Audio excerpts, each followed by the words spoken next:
Hey, so this is going to be a new segment, I guess. I'm trying to make sure this channel has a few different subcategories to all follow the general theme.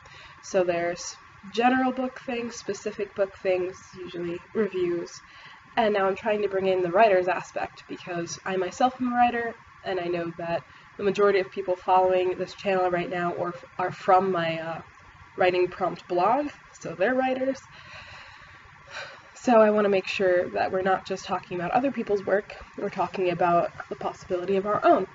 So this is going to be mainly just me talking about things I find interesting with writing and hoping to get some sort of back and forth going in the comments. I really do want to know your opinions, and yeah. So the first thing that I'm going to talk about for this first segment is the worst thing in the world, in my opinion, bridging.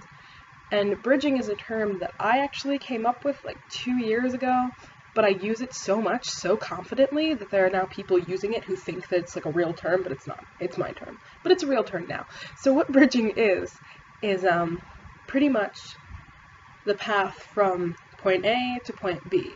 So you could be like, Jane is running away from home, and Jane is going to go into a carnival.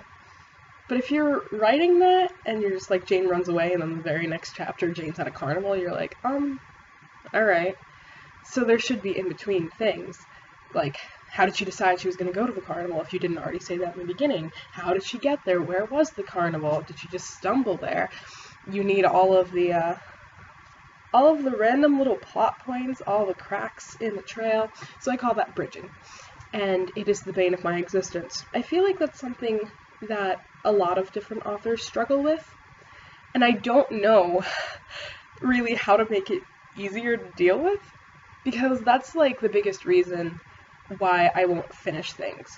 I'll come up with a plot idea, and then I won't do anything with it, because I'll be like, okay, well, I know that I have to do this, this, and this, but I have nothing that connects that, and I don't want to spend an entire day writing a bridge. Nano really helps me with that, because I write bridges for entire days, but I know the next day I'll write something interesting, and I usually end up writing until I get to an interesting point. I'll write a little bit to reward myself, and then I'll stop and go, okay, tomorrow I have something to look forward to. I'll start writing really early so I don't have to I'll look forward to not having to bridge. One thing that I've done that makes bridging like a little bit easier for me is I've started really outlining what I'm doing. And I'm not an outliner as a general human being. I'm not an outliner, I'm not an editor, I'm kind of a mess. But I have started writing out the thing, so I'll put in a general outline, and then I'll start writing what happens in between. And it won't be super specific, but it'll be like I know in the last Nano story that I did not finish, I was like, well, Rome walks throughout town and remarks on the buildings to set the theme of the world. He goes into some sort of shop, and it's not like, these are specific things that have to happen because they're important to the story, but I'm like, these are things that are going to happen, so I don't drive myself crazy with boredom trying to figure out what in the world will fit between these two scenes. So, personally, that's really helped me. I have nothing else, no other, advice to give you about bridging.